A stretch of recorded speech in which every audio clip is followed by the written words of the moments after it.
you'd be surprised how many businesses out there that you may know about in your town that you think are doing so much better than you are, and they're not. Internally, they have problems because businesses are about people.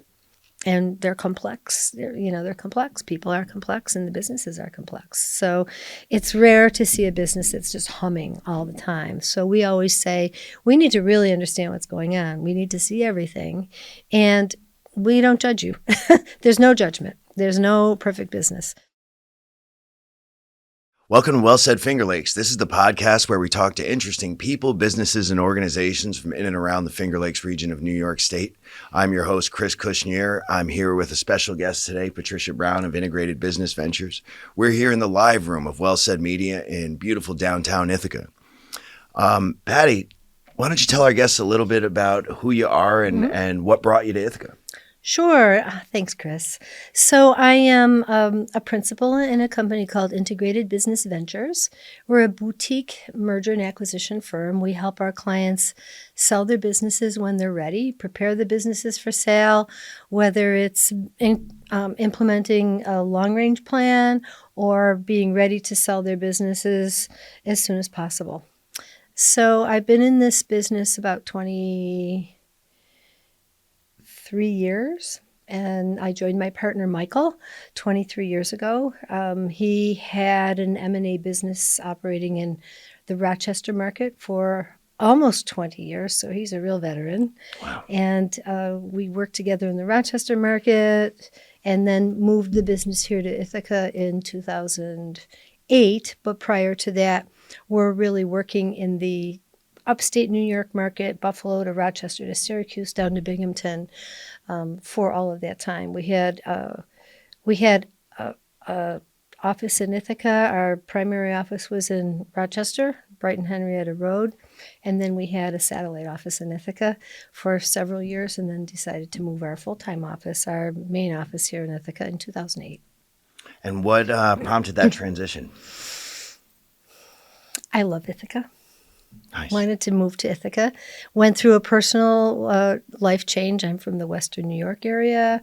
Went through a divorce and moved out of the Buffalo area. And for 30 years, had wanted to live in Ithaca, so we moved the business to Ithaca. Nice. Michael and I developed a personal relationship. That's personal, but our clients find that out anyway. So, in about 2008, I started working with him in 2001, and in 2008 we moved down here during the Great Recession.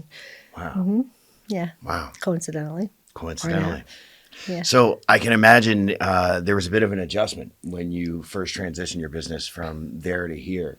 There was. Yeah. Tell me a little bit about that. The only adjustment really, Chris, was, we focus on selling businesses, but we also have a skill set. The skill set required to sell a business, from the business valuation through a closing, is really a financial and a sales and marketing expertise. And each of us had a wealth of and a breadth and a depth of expertise in strategic planning, business planning, financial turnaround. We did a lot of turnaround work, helping companies return to profitability. So we had a pretty deep consulting expertise also. When we moved here during the recession, there wasn't for the size businesses we serve, which are the lower end of the middle market, small to mid-range businesses, manufacturers, value-added distributors. The financing had really dried up. Most of our deals aren't done using bank financing, but whether there'd be bank financing or other means of financing, businesses weren't selling in that size range. So we did a lot of consulting, and for the first time, for probably a good year and a half, we didn't sell a business. We usually sell a few businesses every year, and we did a lot of consulting work. Oh, wow. And that was our adjustment, which is, when you look at 2008 and then you look at the pandemic, there are some similarities in terms of how business owners need to adapt to whatever's going on economically, socially, in the marketplace. Mm-hmm. What are some of the most common challenges that you, I guess that your clients have that you help them overcome? What we help, well, let's see. There are challenges we can help with and challenges we can marginally help with. Today, I think one of the biggest challenges, as everyone knows, is workforce.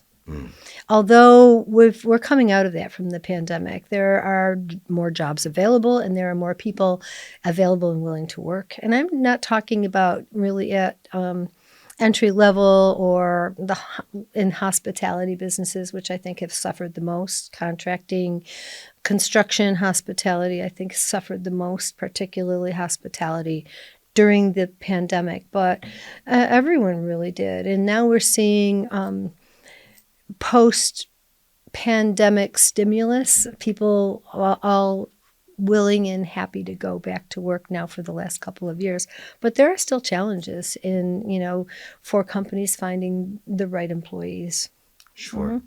And the business and the challenges we see that we help with in our consulting business is really, I think the number one challenge is many businesses, we work with privately held businesses, closely held businesses, and a lot of owners are get into business because of their interest or their expertise, which are more operational or product oriented.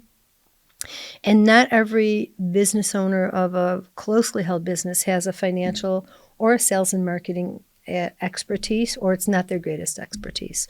So when we see businesses that are struggling, oftentimes there's a financial piece, or they just don't have the right sales and marketing program in place. And so often we'll ask a business owner to show us their business plan, and they don't have a written business plan. So over time, we've developed or improved or enhanced our strategic planning skills to help our clients really get a plan in place that they can execute upon. So you're speaking to me personally. That touches a chord. Mm-hmm. For those in the audience who don't know, I also own a couple businesses in town: Key Brokers Real Estate and Top Shelf Wine and Spirits. And admittedly, Top Shelf, particularly, I opened just after sophomore year of college. Mm-hmm. And that was with two partners who I met in college. And we most certainly did not have a plan. Sure. And, I'm proud to say we're 17 years in business mm-hmm. now. And admittedly, over the years, we've adopted, mm-hmm. different trends that we would work with. Mm-hmm. But we've really missed that component. Yeah, I never mm-hmm. really even did go back and implement a plan. Mm-hmm. So I guess I would ask you, when you encounter businesses like mm-hmm. that, what is the function of the business plan? Sure. And how do you go about tackling that with somebody who's already in business and Great. Hasn't thought about how they're doing business? Well, great question. Thanks. We start with really looking at what I would call a strategic plan. And a strategic plan is sometimes the business plan, but there is a difference between strategies and tactics, right? The strategy drives the tactics. And most businesses that we see that haven't planned well have what we call a tactical plan. What are we going to do? But they don't really look at what do we want to be and how are we going to get there. And the strategic plan really is a good roadmap to develop to say, what do we want to be 10 years out, 5 years out, so that we can then build a 2 to 3 year plan and then build a tactical plan after the strategic plan is in place. And so a strategic plan, even for businesses, and I work with clients that have been in business for several years, and oftentimes I work with businesses that have had great growth. Everybody grows 200 and 300% when they're new because they're starting at zero. But it's not unusual for companies that have been starting, have started at a baseline to grow significantly, have double-digit growth or more, and then hit a plateau.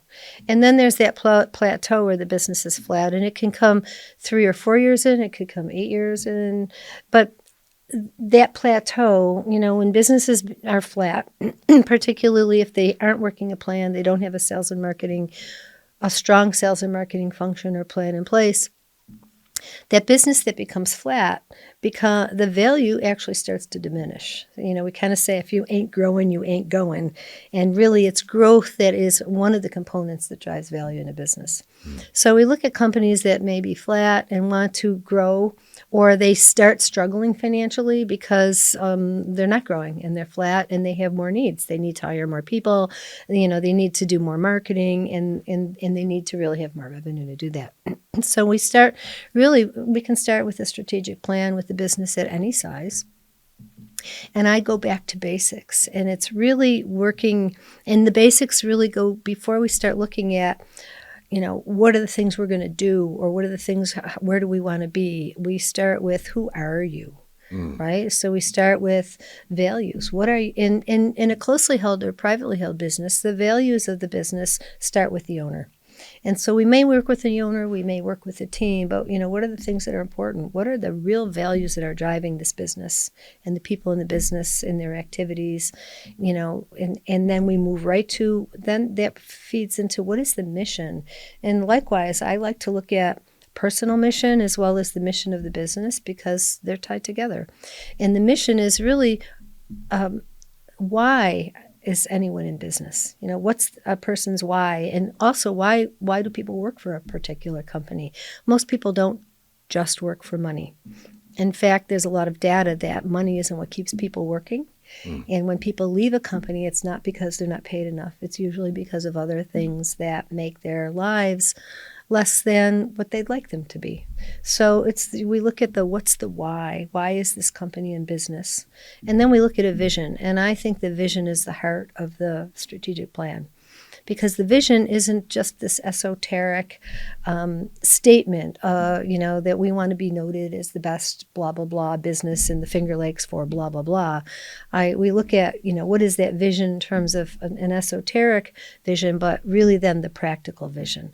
Where do you want that business to be in 10 years? Where do you want, and I start 10 years out. What will it look like in 10 years? Will you own your own building? If you're renting property, will you own your own property? What's your, we go through a really good description of what does that business look like for the owner? What would they love it to look like? What would they dream of it to look like? And then we go back to 5 years. And what do you have to be in 5 years to get there in 10 years? And then we can go back to the 2 to 3 years. So we have a vision, and it's important. And I work concertedly with business owners to get clear. And I find that many business owners don't have real clarity about that vision. And if you don't have a vision, right, if you don't know where you're going to be in 10 years, how do you know where you're going to be in 2? Other than I might want my revenues to be X. Right? So we build that vision statement, and I work doggedly on that until my clients are really clear. And then once we have that vision, I use a methodology that's called the Balanced Scorecard.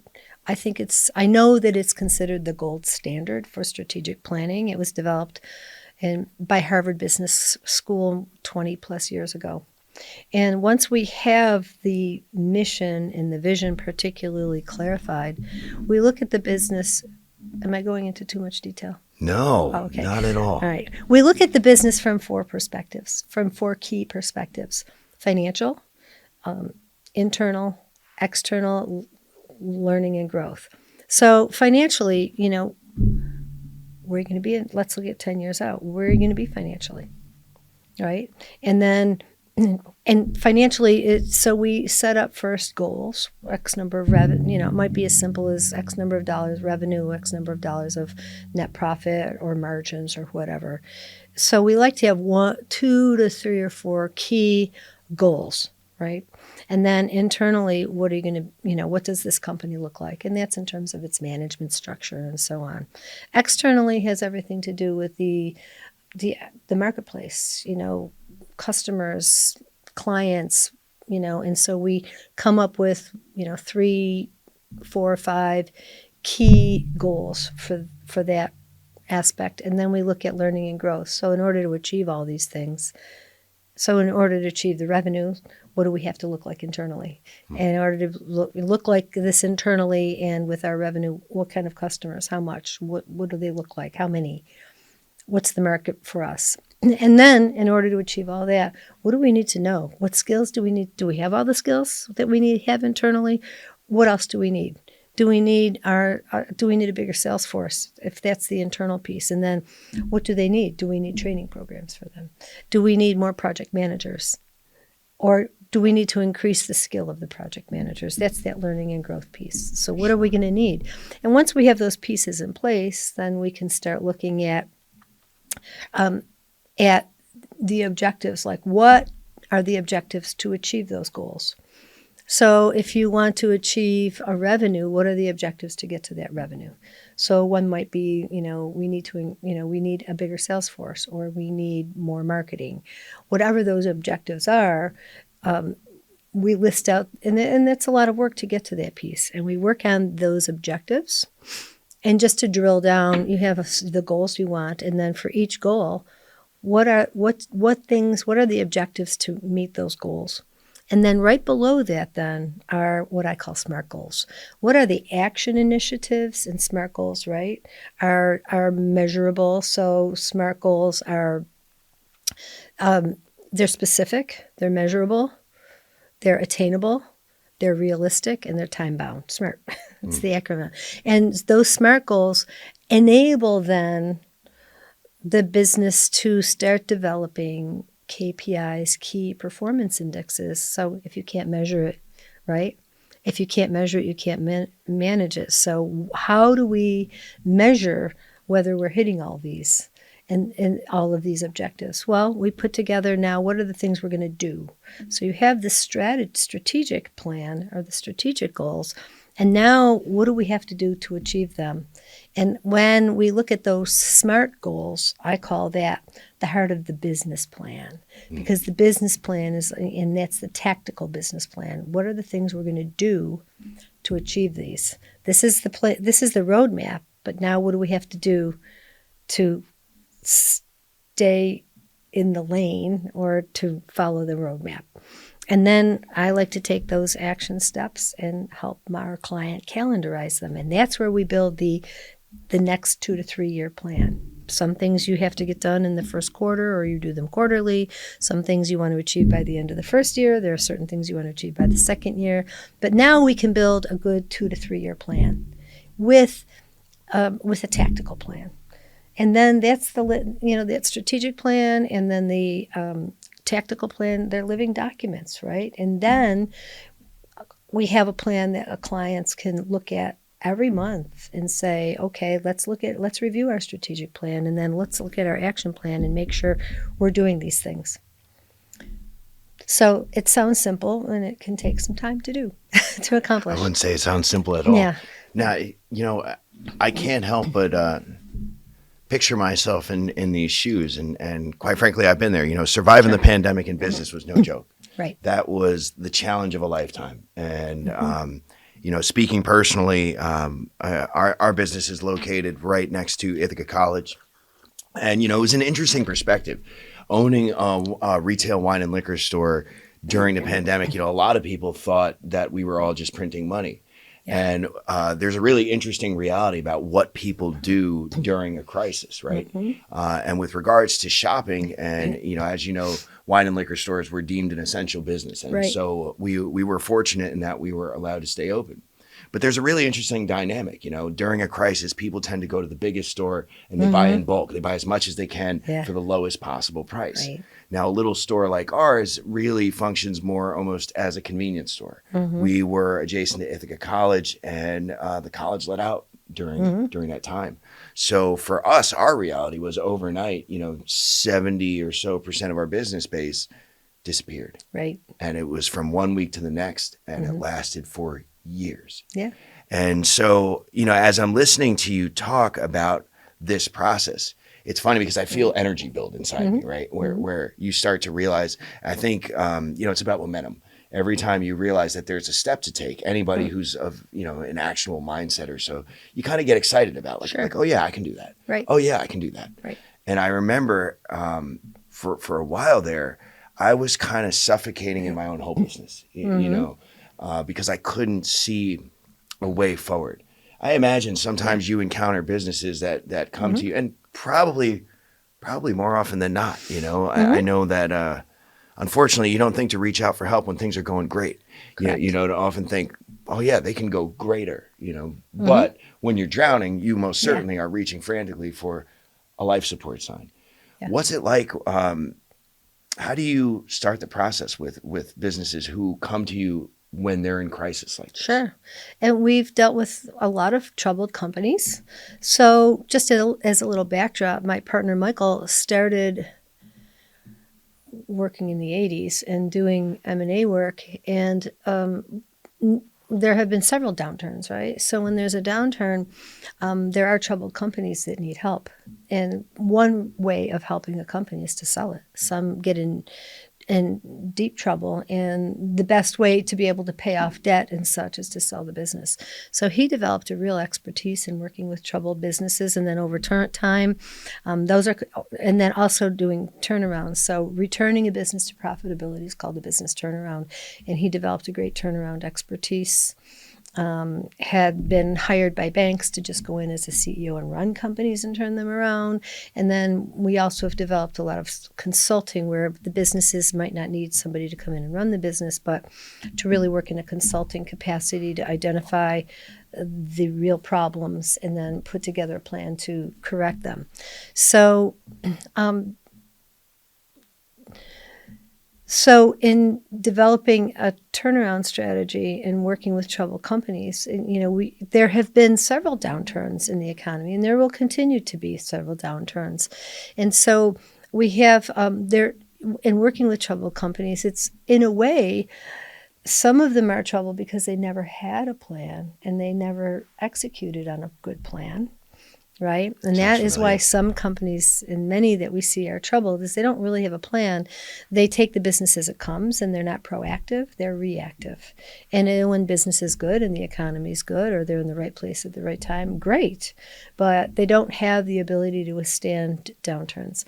And the latest pandemic, I would say if you look at the hospitality industry, those businesses that were the strongest, that had the best infrastructure, weathered, and we saw a lot of smaller hospitality, retail, construction businesses really struggling and going out of business because they didn't have the wherewithal and they didn't have the substance to sort of carry them through difficult times until there were stimulus payments. But still, a number of companies really struggled.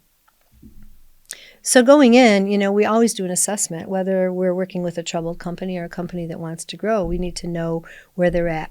A traditional strategic plan that a lot of people think of as when you'd really engage in a SWOT analysis, right? Strengths, weaknesses, opportunities, threats.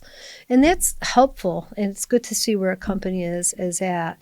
But that's really helpful when we work with a troubled company because we get to see where they're at the moment.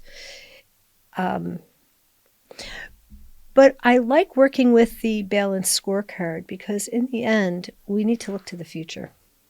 So regardless of where a business is at, we can take a business where it's at without necessarily looking too far backward and looking at its current structure and say, where can we go with this?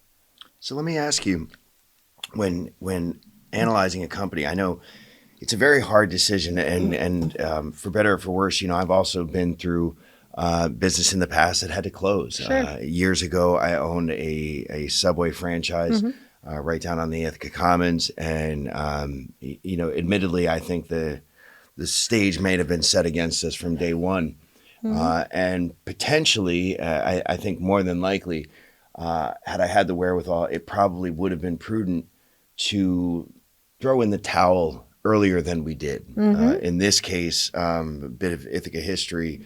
There was I would call it an act of God that happened that really, highlighted the fact that it was time for us. For those that remember, there was a terrible accident in which a massive tractor trailer that was carrying vehicles lost its brakes coming down the hill and smashed into Simeon's, which was adjacent to us. I'll never forget this day. It was one of the worst days of my life. I actually was. At the time, I was selling real estate for Warren Real Estate right up the road here, and I had I was on my way to a closing. So that morning, I was all excited. Yeah. I put my suit on. I decided to ride my motorcycle because it was a beautiful day. I stopped at Warren Real Estate, picked up my closing documents, went to go down the road to Mazza Law down on Tioga Street. And I hit a bad patch of pavement and totaled my motorcycle. Ooh. And was able to, ironically enough, get off the road. Suit was messed up and I'm, bloodied myself. And I get on my bike and I live not far from there. And so I shakily ride this damaged motorcycle home. And by the time that I got back, my phone was vibrating, just going off. And sometimes you get these irrational thoughts when you're being bothered by something. Oh, yeah. And so I remember answering my phone and just, what? And it was my store manager. And he said, boss, I don't know what happened, but I think a bomb just went off. The whole building shook and, there's smoke everywhere. And so as I'm, bewildered, I'm still in my tattered suit. I'm still bleeding from the accident. I hop in my car, head right there, and saw one of the most awful sights I'd ever seen with this tractor trailer sticking out of the side of it. And it was a Friday. And what's significant about that was Friday was delivery day. All our food had just gotten delivered. And we were already heavily underwater financially at this point. And the city had to cut the power for fire safety. And we lost all our food. And it was ultimately, a nail in the coffin that caused me to know that it was time to pull the plug. But for a lot of people, it's not so obvious. How do you know, or, when you're looking at a business, how do you know if there's a future, if there's a chance to sell, if there's an opportunity to grow a business, or if it's really time to pull out? That's a great question, Chris. We've sold a good number of businesses, a couple of hundred or so over many years, but we've looked at hundreds of businesses, right? And we have to, when someone wants us to consider selling the business, we have to decide whether it's sellable.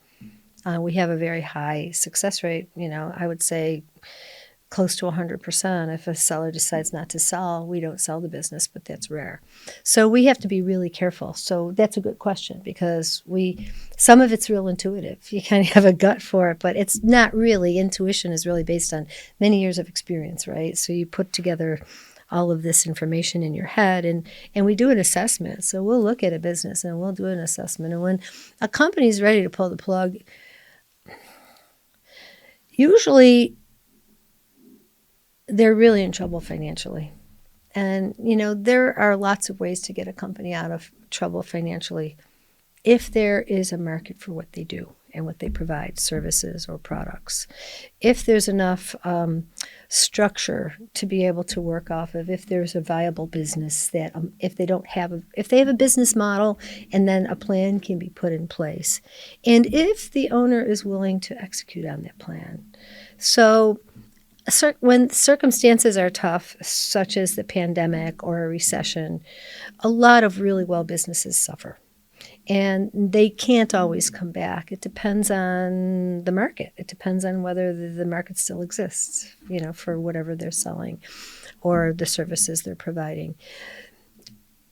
We like to do an assessment, and we'll go in and we'll look at the management team. We'll look at the financials. We'll look at the sales and marketing program. We'll look at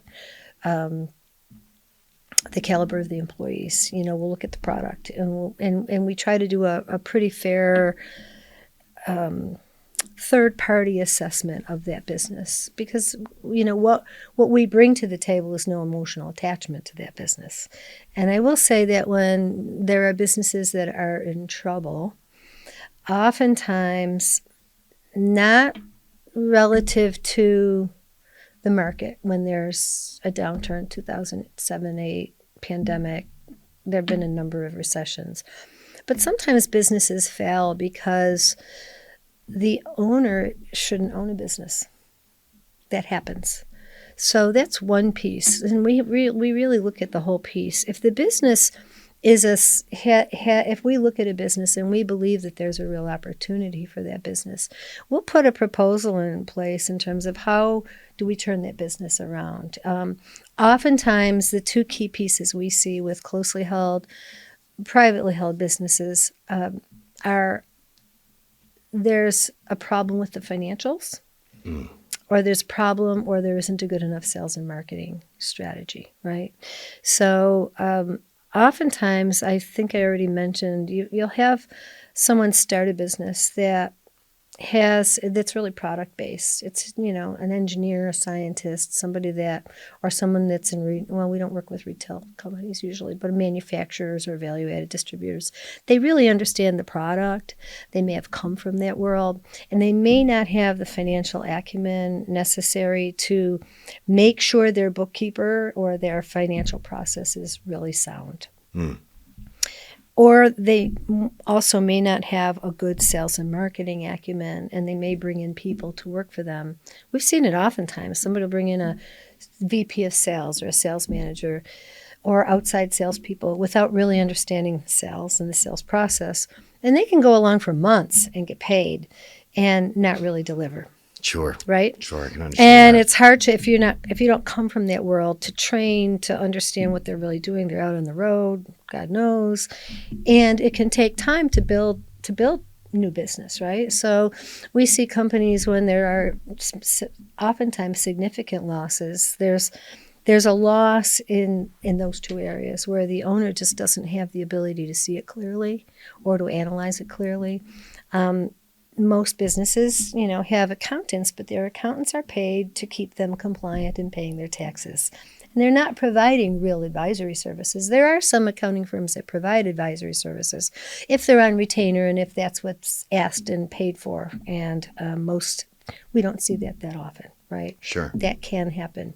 A lot of smaller businesses, we don't usually work with the businesses small enough to have a bookkeeper and then have an accountant just really looking at those numbers monthly. But many companies, and I'm talking about some significant businesses, the owners don't even know whether they made money till the end of the year when they do their taxes. They don't know if they've had a loss or a gain. They're paying everybody, they're paying themselves, they're paying their vendors, but have they really made them? They may not have cash flow forecasting. Sure. They may not have sales forecasting. So it's surprising how many sizable businesses aren't doing that, or they're not doing it well.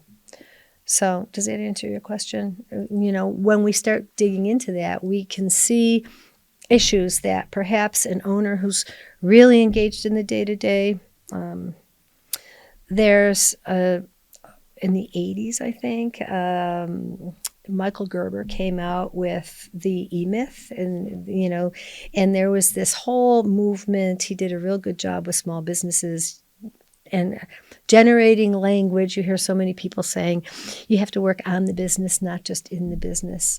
And what does that really mean? Oh, that speaks volumes. It's really true today. So building a strategic plan is about working on the business proactively, so that and we see so often people like you did with Subway getting so caught up in running the day-to-day, ordering supplies, dealing with payments, struggling to meet payroll, just dealing with cash flow issues that working on the business becomes a dream. So, oftentimes go ahead. Yeah. No, I can understand. I mean, you just hit a chord with me because, I'm one of those people who, honestly, I fired myself from my own businesses on multiple occasions. Sure. And it was to address that very thing. It was coming face to face with the hard realization that my working in the business was preventing me from working on the business. Mm-hmm. And it really is a huge shift. It's a whole change of direction. Yeah. And the more that I worked in the business, the more burnout became a real problem. Yeah. And I found that the first sign was that I started being bad at working in the business, particularly I'm thinking of the Subway, where you're the face of the business, you're the first thing people see. And where a big part of your job, aside from just preparing food, is creating an inviting environment where people feel good and want to come in. And there was a particular day I remember, when they had just launched the breakfast program. And so I was in there, starting 6 a.m. and I had to now do two jobs of not just preparing all the food for the day, but also actually serve customers. Yeah. And cash flows was so tight that I admittedly was unable to afford help during that time. And so I had to perform 2 roles. And there was a day where a customer came in, and I remember I caught myself in mid-interaction that I was being rude. Mm-hmm. You know, that I was so preoccupied with the task of preparing the restaurant for the day that the task of preparing the food for that customer became cumbersome to me, and it was in my way. Right. And I let it show on my face, and I saw it in the reaction on her face. Yeah. And that day I decided to fire myself. Mm-hmm. What's it like? What advice would you have for business owners who may be overlooking the fact that they're approaching burnout, or that, you know, perhaps they're working too much in the business and not enough on the business? Mm-hmm. Well, we're really frank. You know, when we come in as a third party, our job is to be honest and to be non-judgmental. So I think one of the first things we do when we meet with a prospective client is we will say, we need to see everything. The way you need to tell your attorney everything, you need to tell us everything. And we've seen so many businesses. Every business has some warts. No business is perfect, just like no person is perfect. We all have room to improve. I often say, you'd be surprised how many businesses out there that you may know about in your town that you think are doing so much better than you are, and they're not. Internally, they have problems because businesses are about people, and they're complex. They're complex. People are complex, and the businesses are complex. So it's rare to see a business that's just humming all the time. So we always say, we need to really understand what's going on. We need to see everything, and we don't judge you. There's no judgment. There's no perfect business. And the first thing we look at, the first snapshot that tells a lot about what's going on in the business, is to look at the financials. And we like to look at 5 years of financials. We like to see what's been going on, what's been trending. Have you been flat? Have you been up and down? Where, the financial picture says a lot. Before we even look at all of the other aspects of the business, we look at the financials. And we can then start asking a lot of questions. So why 5 years? Explain why. That's a good question. We could go back a year or two, but when we do a business valuation, or when a bank or a lender looks at a business, they want history. And you can have a great year, or you can have one terrible year, and it's an anomaly. You can even have a couple years. And so let's use the pandemic, for example. If we go back, there are plenty of businesses that just really didn't hit their recovery from 2019 till 2023. So, if I just looked at 2023, I mean, you see the story. We need to know the story. Sure. And a 1 year doesn't show a story. 5 years can show a story. So even for companies coming in the pandemic, we're in 2025. We actually want to look at 2018. And maybe even 2017. And we've even had clients show us their 10 years right now, so we can see where they were going until, boom, they were stopped short. And then we can see there's a year or two where things were really difficult, and then are they recovering? Can we see? So it's history. You need to look at more than a year or two. And we can see even from 2020 through 2025 now, or 2024, has that company come back up to where they were pre-pandemic? So it's really about looking at the history. And it really tells a story about, is this a company that is a company that plans? Is it working proactively, or reactive? And a reactive company is always going to struggle a whole lot more than one that puts a plan in place, executes a plan, and has what I call that living document. Something happens. There's an economic downturn. There's a lot of criteria that keep businesses healthy. When we have a company that says we're really struggling because we lost our biggest client, and we find out that biggest client was 40% of their business, they're headed for trouble. Sure. Shouldn't have more than 12% of your business in one client, period. So, we see those kind of things. And if they haven't been in trouble, we know they're headed for trouble. Or if they're, there are all kind of factors, but you see it really first in the financials. Wow. I can imagine, it's funny. I keep going back to the time frame that you're talking, because Yeah. one of the things that happened inside that time frame, aside from the pandemic, was the cost structure Yeah. for just about every business out Everything. there Right. has drastically changed. Right. Right. Cost of labor has gone up, and as cost of labor goes up, one of the things that the average person doesn't, I think, consider, when they look at, okay, minimum wage has come up to, in New York State now, it's, approaching $16 an hour. Yeah. Well, what does that mean? Because that's not the only cost that goes up Right. with that. You have all the respective payroll taxes Right. and everything else that goes on with that. That's right. Unemployment insurance. What's one piece of advice that you would give to companies who find themselves maybe doing better on the top end, but doing worse on the bottom end? Have a better plan. Planning is everything. Planning is everything. And the only way to really improve margins is to really look at that business, the whole business. Sure. If we go back to that strategic plan, right? If what margins do you need to have? First of all, you need to understand what margins you need to have to be profitable. And so you can't just say, I'm going to increase price. Sometimes businesses can increase prices. The interesting thing is there are plenty of businesses that don't, because they're fearful about increasing their prices. You have to do some research, maybe some surveying, but there are plenty of businesses that probably are charging too little for their services, and they're afraid to increase their prices. So there's that whole piece of looking at price structure. Well, let's talk about that scenario right there. I think that's an interesting one, and probably one that's incredibly common. It is. So say I have a business, and that's exactly it, where we've come to the determination that, I do need to raise the prices, but there's a certain amount of fear about. Always fear. So how do you approach that? Well, first of all, I think it's about developing a mindset of selling on value and not price. In some industries, it's hard, right? So if we're selling just a product, you can be price competitive. So my big question is,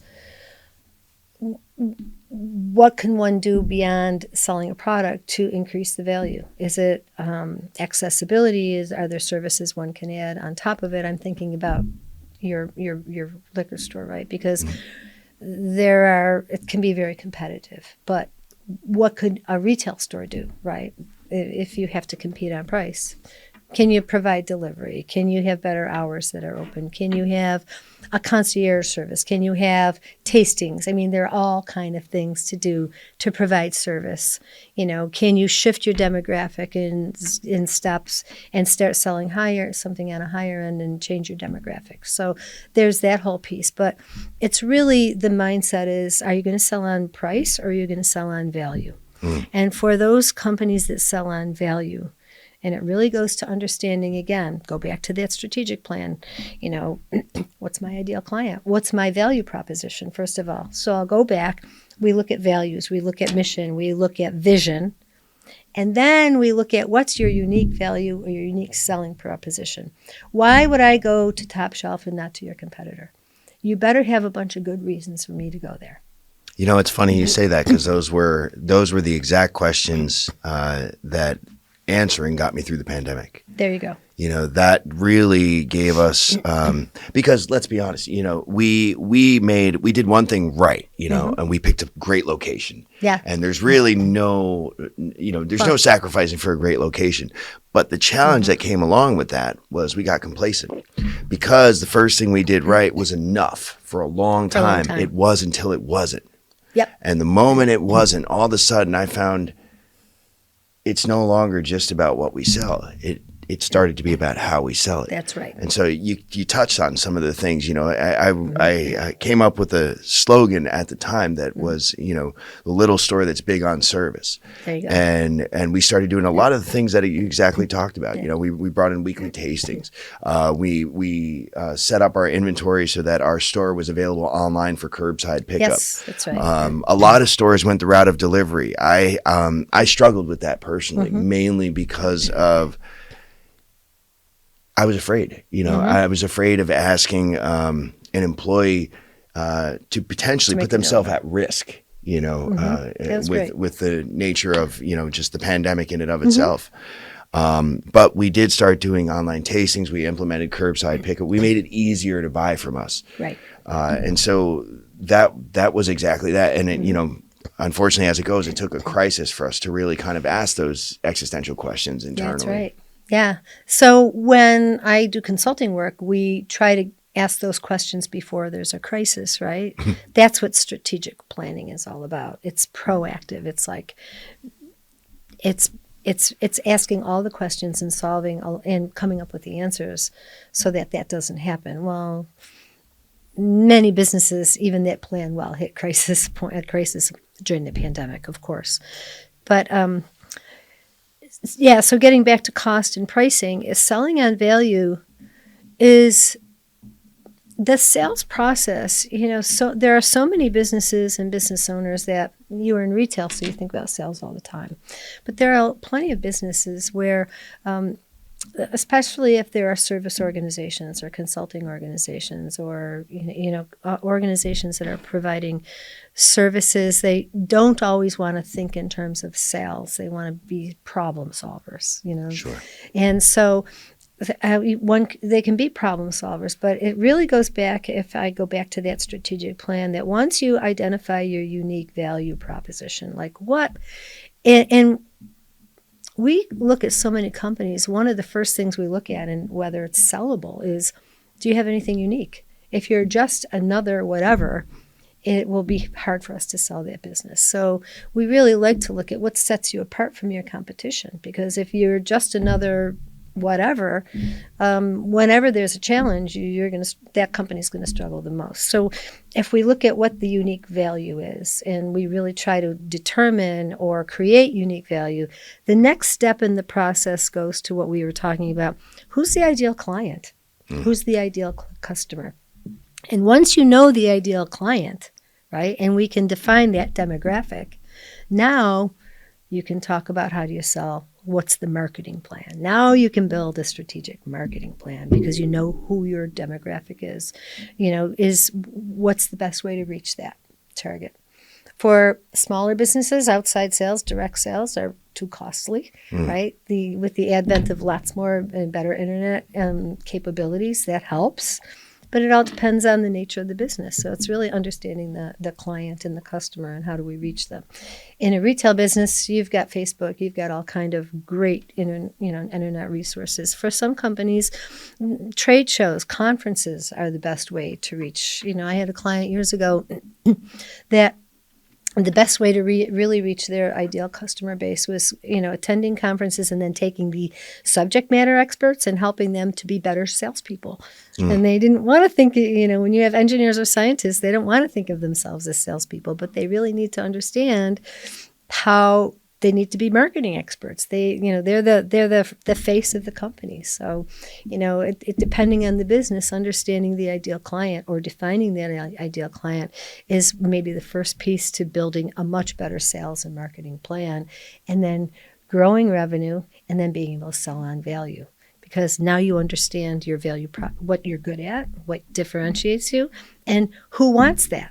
Now we can talk about how to put those two pieces together and not just lowering the price or trying to have the most competitive price. Sure. But it's selling on value, So I want to switch gears and talk a little bit about marketing. Yeah. In this day and age, media is just everywhere. Yeah. And, I learned a hard lesson about, ironically enough, media has been front of mind for me forever. Yeah. But admittedly, there's been times where I've overlooked it. And, and it's really because, and I'll speak about Top Shelf in this case, for a store like that, I thought for a lot of times that wouldn't necessarily move the needle. And then I actually learned a lesson from an employee. We had one of our employees make a TikTok video of all things. And it was it was kind of a simple, funny video. She had one of her friends come in and pretend to try and buy alcohol without their ID. And it was, I mean, it was comical in that, it was just bad, right? Yeah. Like it was just Yeah. like very poorly acted out Yeah, and very sure. obviously like staged, and it went viral. Oh, yeah. And the next sure. week I had people driving down from as far as Long Island coming to our small store, Yeah. and I couldn't believe it. You Yeah. know, and I really, Yeah. I guess it lit a fire in me to realize like oh wow, this works. How would you say media relates to a strategic plan and a marketing plan? What's the role and the function of it? Great. So going back to, I keep using the model of a balanced scorecard. So we have the external piece, right? And that's the marketing. Who's your market? What is your market? First, you have to define your market. Right. What's your ideal demographic, right? Geographically, whether it's a business, what kind of businesses are you selling to? If it's retail, what kind of people? Who are the individuals? If it's a business, you still have to know who in the company are you selling to, right? What's their background? What's their educational background? What's their role of the company? All of that. So developing, really understanding the client and the ideal target start. That's where you start, right? And then I think it really, you have to understand the business itself. So you're coming from a retail business. So, you have a large swath of the population that can come in. Anyone from age 21 and up can be your customer. That's right.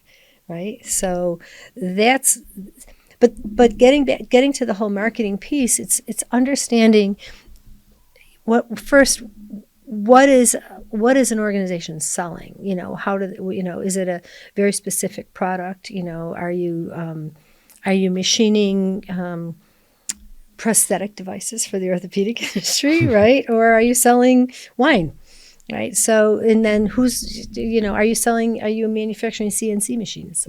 So it really depends on what the product is and what the target market is, and then how do you market. So, but there's a role for social media for all of this now, between LinkedIn and then just, I wouldn't say Facebook for every company, Facebook for retailers and consumer-based industries, but there are plenty of, corporations that have a Facebook page also, and that's where they communicate their brand and their culture and so on. But every company needs a plan for social media, because we get information, it comes into our inbox, and with geo-targeting and with all kind of good with Google Analytics and all kind of good tools that enable us to reach people, whether even if we're just putting information out and we're sharing information and we're educating, there's a way to get to decision makers in every single kind of market. So it depending on the industry, right? I would say that social media is important for just about every business, though, because there is a way strategically to reach whomever a decision maker might be. Whether it's through like professional content or professional organizations or just, TikTok. Sure. Depends. Sure. I think in general, I mean, you'd get few people who would question whether or not marketing works. Yet still you find a lot of businesses that don't do a whole lot of marketing. Right. That's right. I imagine, and perhaps I'm speaking preemptively, but I imagine what stops a lot of businesses from engaging in marketing or hiring a marketing agency, for instance, might be that they think it's cost prohibitive. Right. It's too expensive. That's right. I guess I'd ask you to give your perspective on that. Yeah, that's great. Well, ROI is the big term related to this, right? Return on investment. And so investing in marketing is key, and then but understanding what kind of marketing in which to invest, right? So I'll use an example. I'll use a couple of examples. First of all, I think social media is pretty important today. And so to look at an agency that might provide that service, I think it's important to and agencies do a real good job. They'll come in and they'll learn everything about your business and put a proposal together. And in that proposal, if they're good, they're going to help you understand what your return on investment should be, right? Sure. Because they look at what the targets are and they look at what your costs are and your pricing and they help you understand, a good firm is going to ask you how much you want to grow your business and with that in extra revenue, how much money do you plan to make? So if they're doing their job, or any good sales organization is selling a product or a service to help a company grow. And any good salesperson, business development specialist, consultant is going to be able to get questions answered, and is going to ask a lot of good questions about the business, what makes it tick, what is the revenue, and how do you want to increase your revenue? And they become more of a partner, right? And so once they understand how you may want to grow your revenue, they also need to understand how that will affect the bottom line. And then they're going to be able to help you understand a return on investment with success in that program.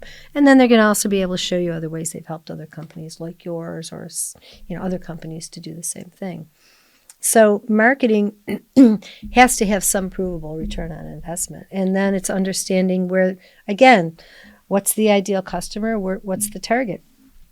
I've had clients that reach their target market, their real target. The best way they reach their target market is at conferences and trade shows.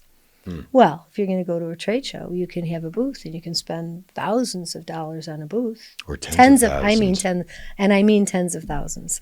And then have no one come to your booth. So you still have to get people there. So you still have to have a plan, a sales and marketing plan, even just for that trade show.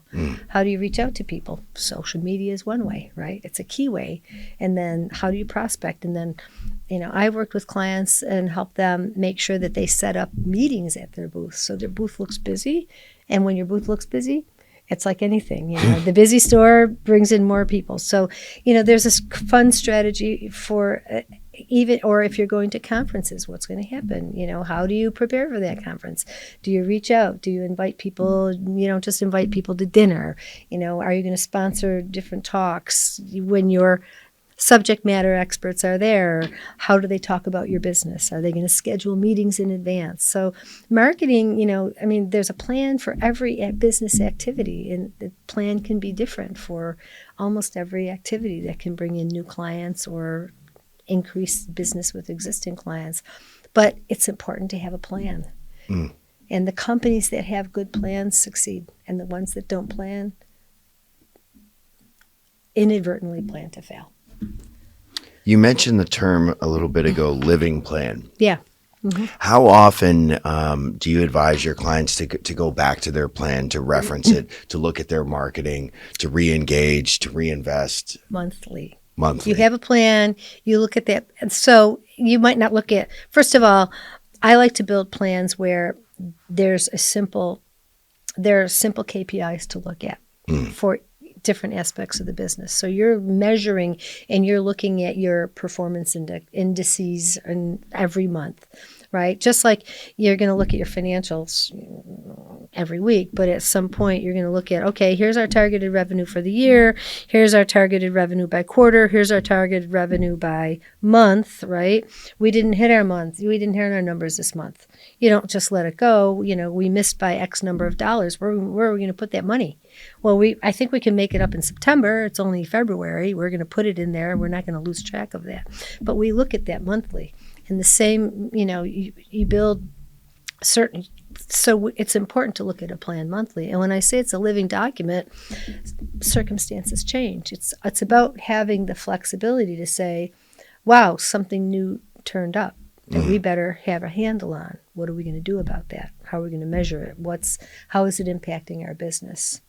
And so that's what I mean about a living document. It's not, I've been into so many businesses that have brought consultants in and they'll say, yep, here's our folder from this year, and here's a notebook from that year, and here's a note, and they're dusty, right? Yeah. So when I like to talk about building a plan, it's a plan that is streamlined and usable. And we look at key, and we decide on what are we going to look at to measure the business. And again, if you look at through a lens of 4 perspectives, they're the key perspectives. A balanced scorecard actually puts a map together, and I find that doesn't work for a lot of clients. And a lot of clients like to work with spreadsheets, and so we put together plans where they have useful tools depending on how they like to operate. And I like to customize whatever that tool looks like. But they need to look at it. There are businesses clearly that look at their revenues every day and every week. But it's really important to at least look at their business every month.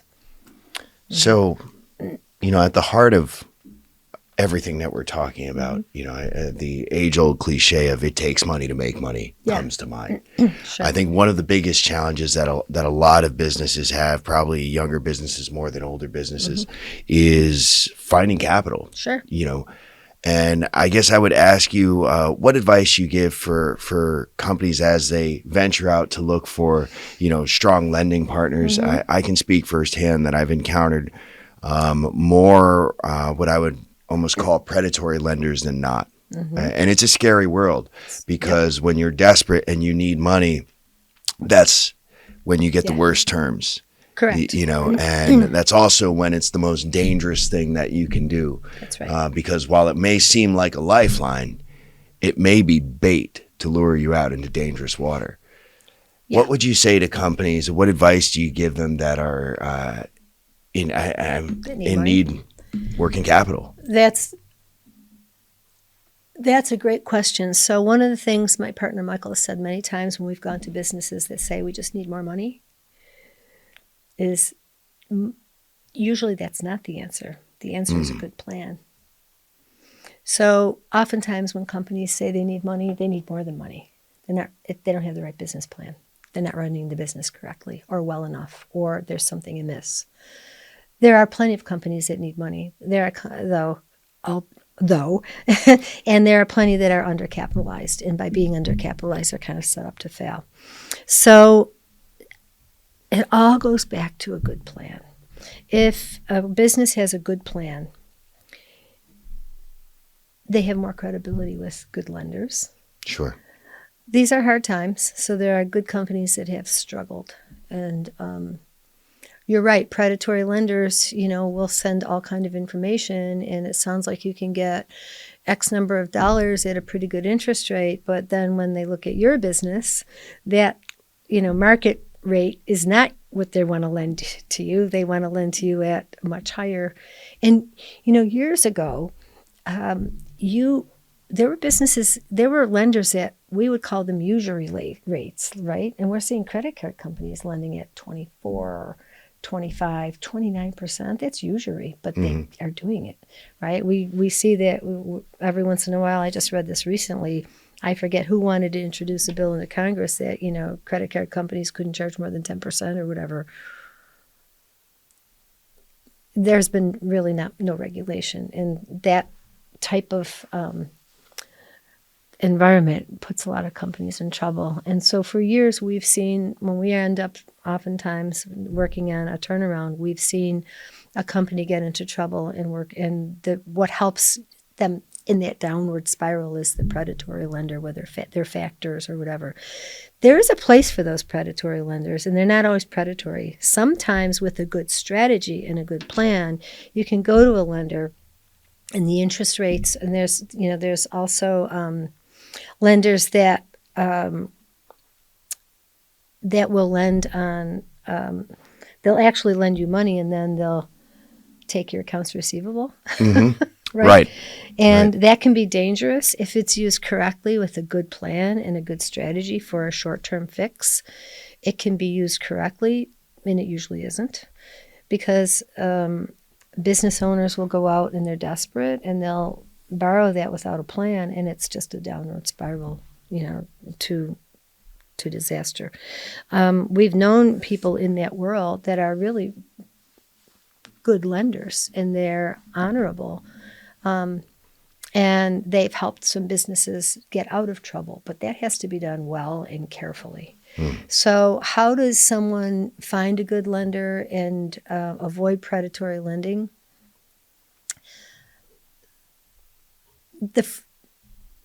They need to have a plan. They need to have a plan. And actually, we've had clients and we've seen businesses being turned down by lenders because they will simply just take their financials to the lender.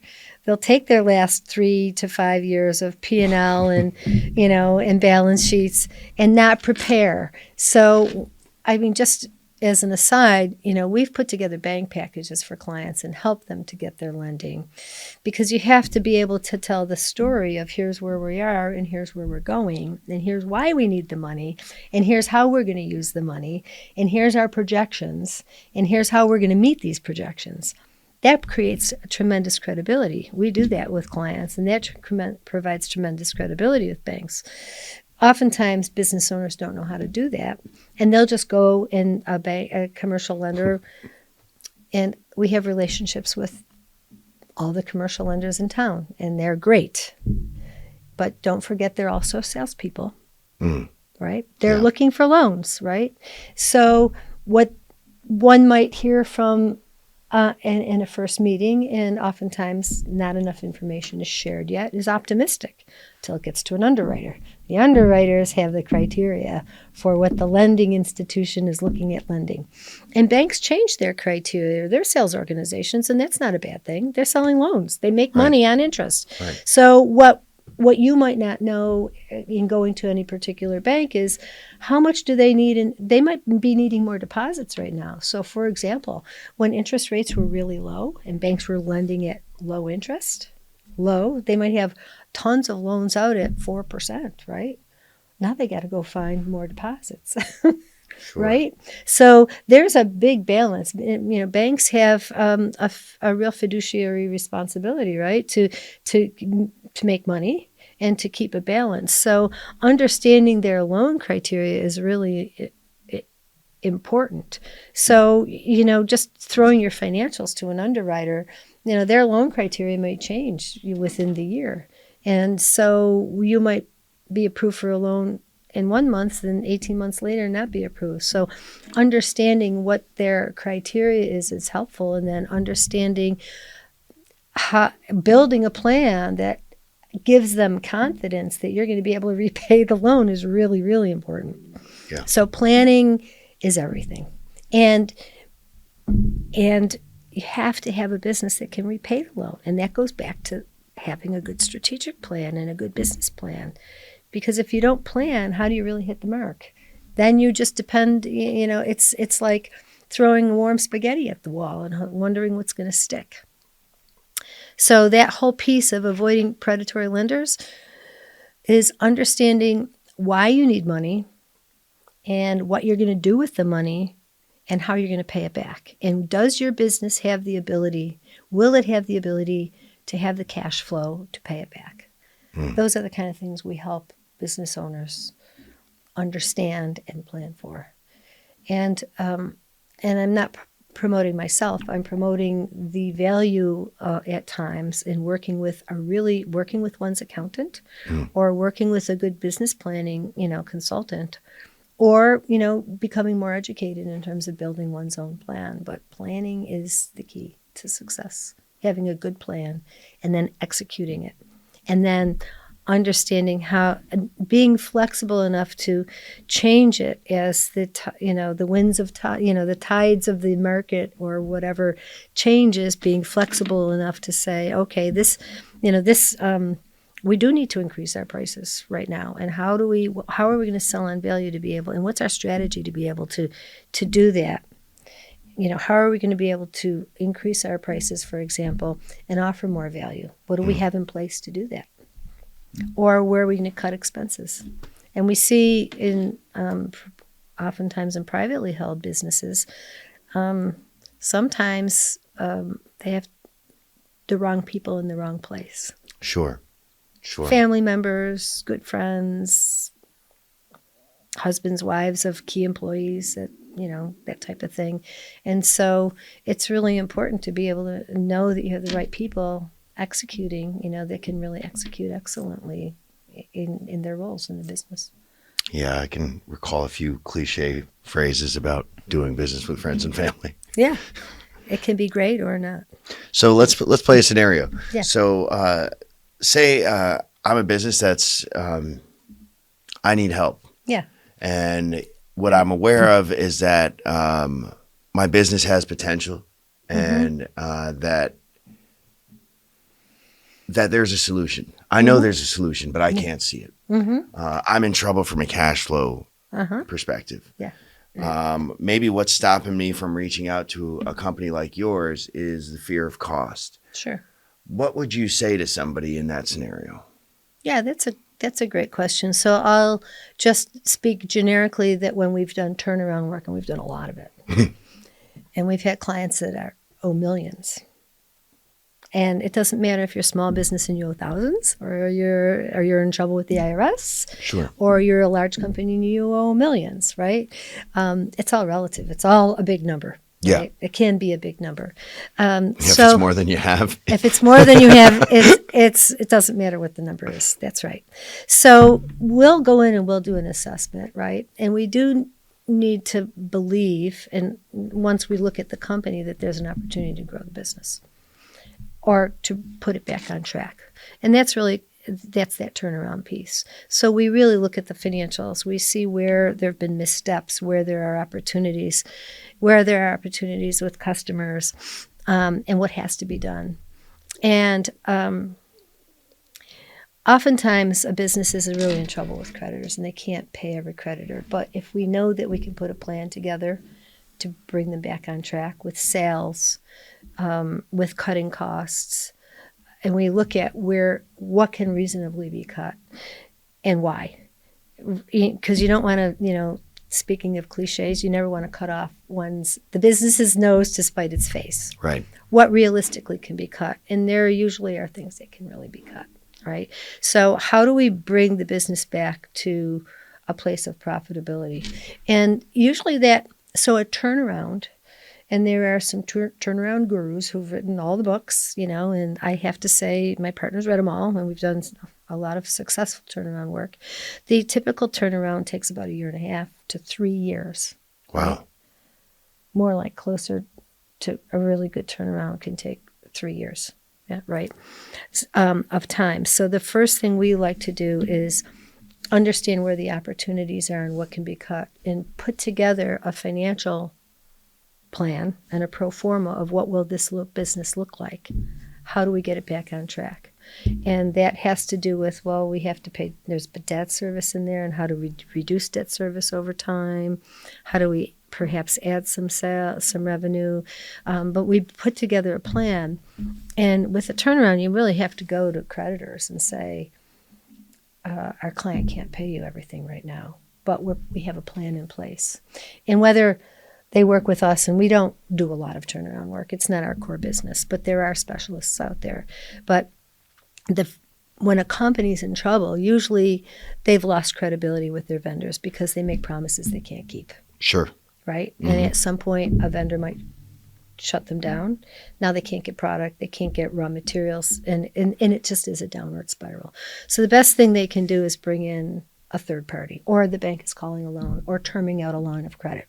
That's what happens, right? So the best thing to do is to bring in a third party that can really assess this and say, we'll put a plan in place to get you out of the woods.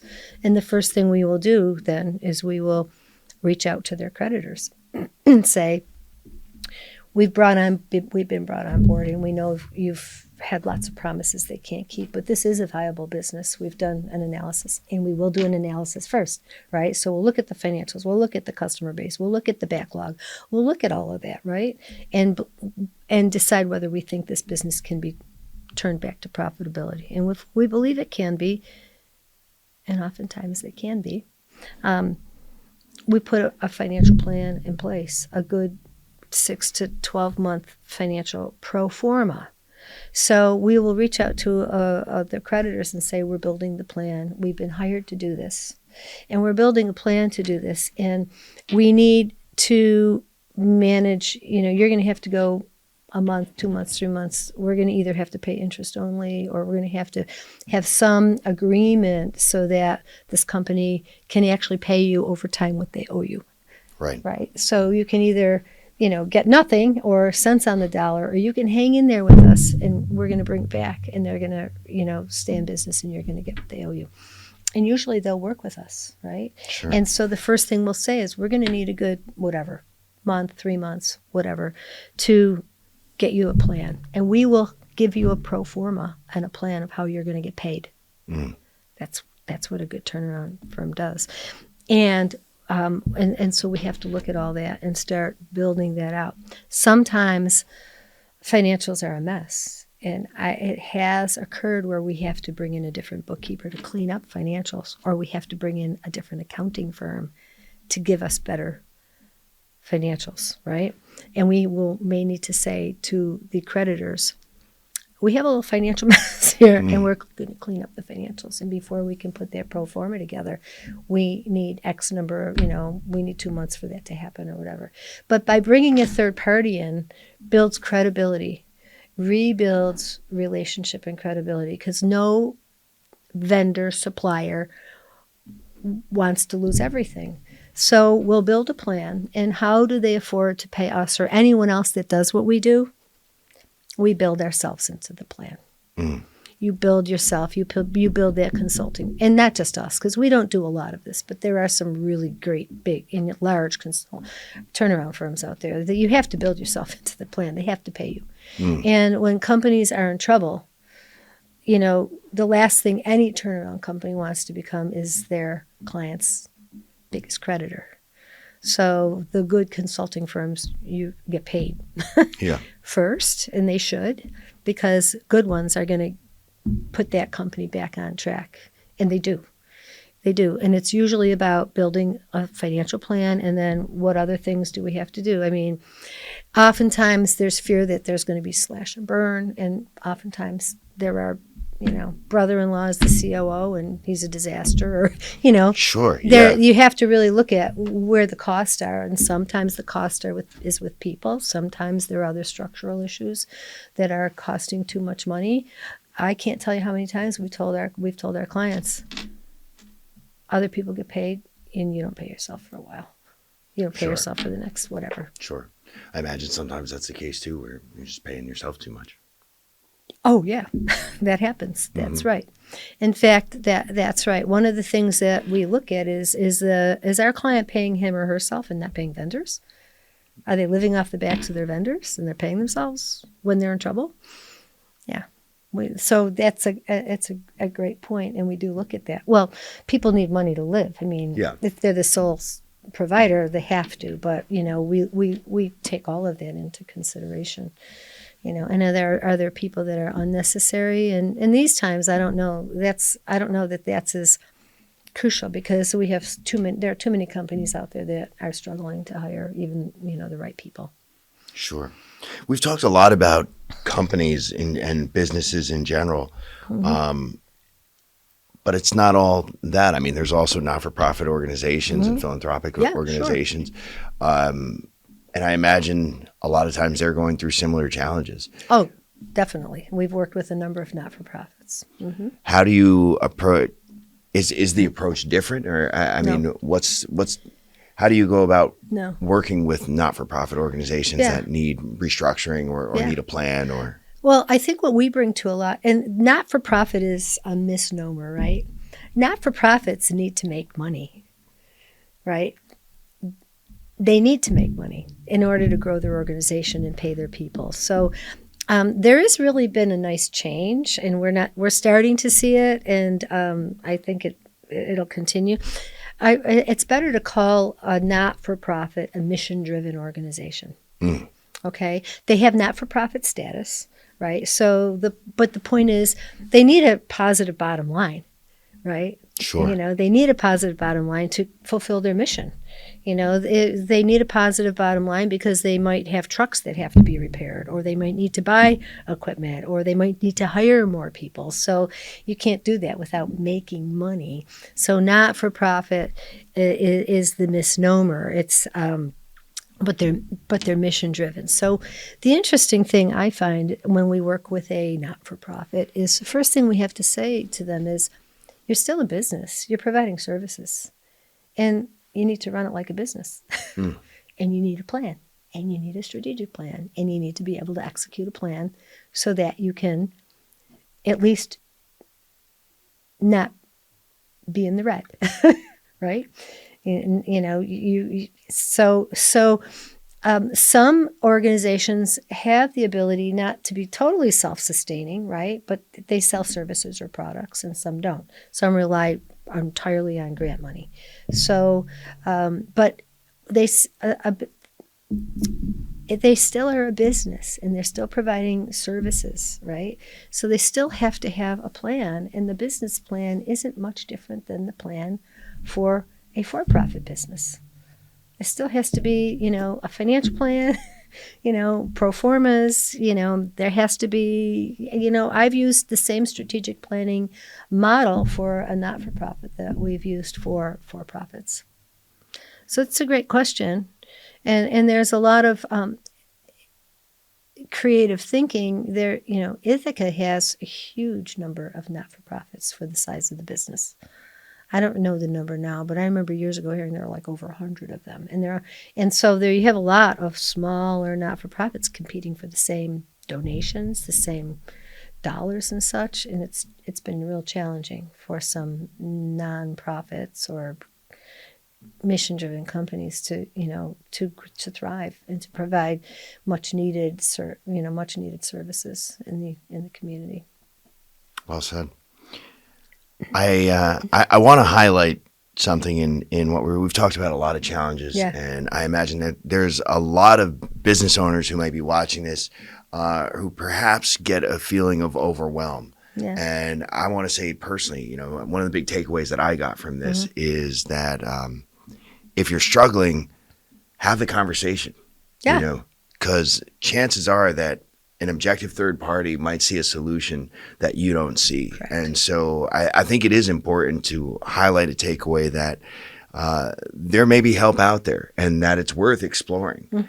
I can speak firsthand to what it feels like. I often reference being on an island. Mm-hmm. As a business owner, sometime when the buck stops with you, you're surrounded by the constant presence of your challenges. Yeah. And sometimes the sight and the awareness of your opportunities gets cloudy. Yeah, that's great. And you forget that there's third parties, that there's other people out there. And so I would say just a word of encouragement to any businesses that are struggling, particularly in this marketplace, which happens to be so rich in service providers and wonderful individuals, businesses, organizations that can help. Yep.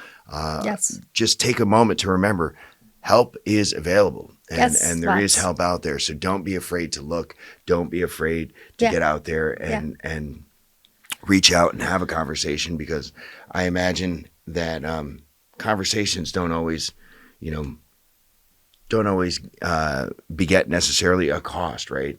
First, you determine if there's something to be had. And so I would encourage, whether it's your organization or any other, reach out, look out, see what's out there available for you, because solutions do exist and it may be exactly what your company needs, whether it's in the form of marketing, whether it's in the form of strategic planning.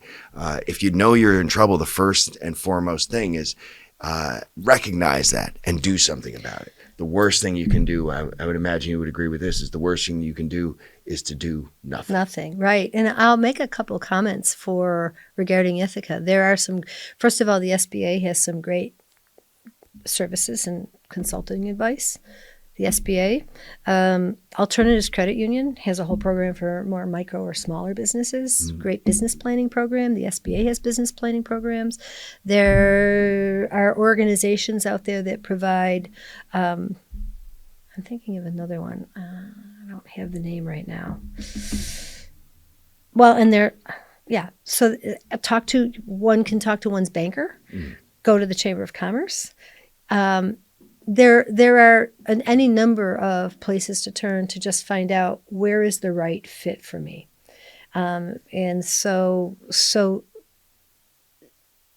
there are great resources in every town. Ithaca has great resources. Not everybody, we're not a fit. A private consulting firm isn't really necessarily the great fit for every company. So there are a lot of services that are provided, again, through the SBA or through other government-funded organizations that are affordable or that are just a better fit. So you're right. Ask, and don't be afraid to ask your banker. Don't be afraid to call the Chamber of Commerce. Don't be afraid to say, where can I get your accountant, your attorney? Where can I get a referral? I really need some business advice. Mm. And the best thing a business owner can do is tell other professionals, accountants, bankers, attorneys, whomever, I'm looking for some help. That says a lot about the caliber of that business owner. When you talk about being an island, one of the things that's challenging is, when we see this with most owners of privately held businesses, they do keep everything close to the vest. You're not going to go tell another business owner unless you're in a closely held group and you share things.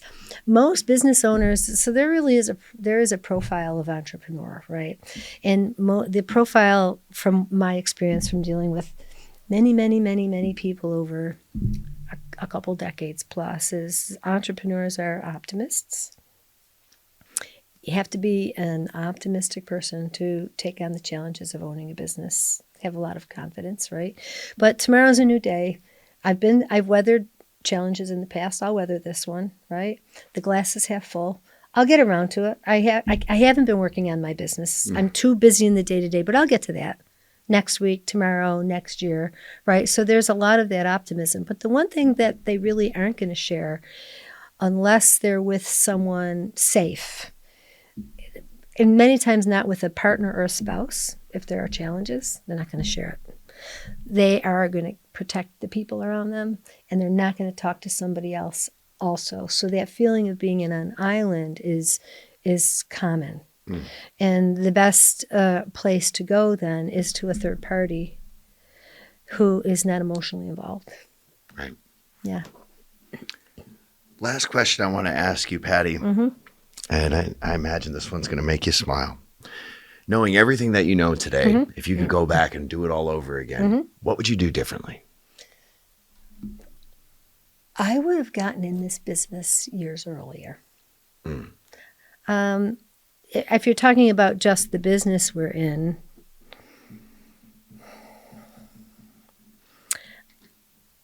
if you're talking just about integrated business ventures, well, let me go back. I think every experience is a learning experience. And I don't know that I would do much differently because, I've had what I consider some great successes and some great challenges. I mean, I've been working for more than 20 years, just 20 years in the M&A world. I have 20 years in sales and marketing management and leadership, and every experience and every challenge. And I won't use the word failure. I don't feel like I've had any failures. I think that's a bad word. I think there are challenges. But every time I've left something because it's been less than ideal or I haven't felt that it fit me anymore, I still learn from every experience, And so I don't know that I would do anything differently because, with a career, you get to a point where every experience, gives us a level of expertise. You could not have this podcast. You wouldn't be doing what you're doing to give back if you didn't have the Subway wasn't, when you closed it, it wasn't a failure. There were conditions that made it difficult for you to run that on your own, but you learned a tremendous amount. Mm. The liquor store or the wine and spirits, you've had great years and tough years. Every business owner has great years and tough years. That's right. Even the ones that are really always profitable, they're not easy. It's not easy to own and run a business, right? And we work with lots of very profitable, successful businesses that just have tremendous growth, but it's not easy. It doesn't mean the owners aren't working their tails off and maybe don't have quality of or balanced work-home life. So I don't know that. I think, we're always, every day we're a little bit smarter, so I wouldn't have made mistakes I've made in the past. But if I hadn't made them, I wouldn't know what I know now. So I don't know that I'd redo anything, actually. That's great. That's great. I don't know if that's a...